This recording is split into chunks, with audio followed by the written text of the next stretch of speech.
Twende bwana na wewe sasa, unajua tena kasanuane ghetto na wewe. Wewe vipi? Wewe mtoto umependeza hivyo Chuchu konzi afu unasema hebu twende mara moja. Dakika 5 tu na wewe. Cha kitimoto kile. Na Ramadhani yote.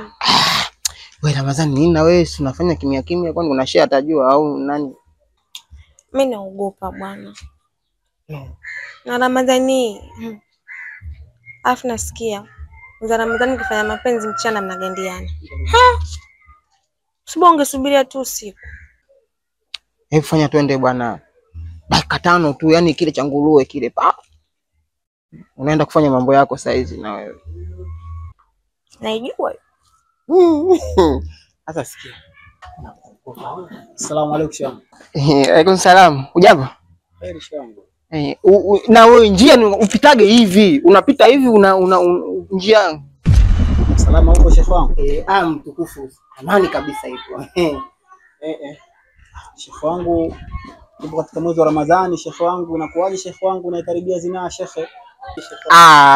Sheikh mwezi huu huyu alikuwa anaenda Makangalawe mambo hadharani kule. Akaniambiaje? Njia ya kwenda Makangalawe kapi, nikamwambia hivi njia unanyosha. Unaingia kushoto, unanyosha, unaingia kulia. Ukikunja ndio soko unaliona lile kubwa lile. Kwa hapa ni shehe tulikuwa tunaelekezana njia tu. Yeye ambako kule anakoenda sokoni. Unaenda kununua nyanya? Ndio, anaenda kununua nyanya. Alikuwa anaenda kununua nyanya na vitunguu za futari. Futari Unaagiza futari? Ndio, kaagiza futari. Sio mpaka ufanye kile kitendo sheikh wangu. Yaani ungekuwa kama hivi umesimama na binti kama wao sheikh wangu, ni istighfar sheikh wangu. Aidha ibilisi sheikh wangu, shetani sheikh wangu akakuingia. Hamna baya. Kwa katika matamanio sheikh wangu. Tuheshimu mwezi sheikh. Sheikh wangu kwa makini sheikh wangu. Tuheshimu katika Ramadhani sheikh. Tuheshimu mwezi. Kama njia sheikh wangu muelekeze njia, isiwe na njia nyingine sheikh. Tuheshimu mwezi. Ama tabu sheikh wangu. Hamna shida mtukufu. Ama tabu maalim. Kwa makini sheikh wangu. Namuelekeza tu njia bwana mwezi. Tuheshimu mwezi. Tuheshimu mwezi sheikh. Salamu alaykum. Umeona?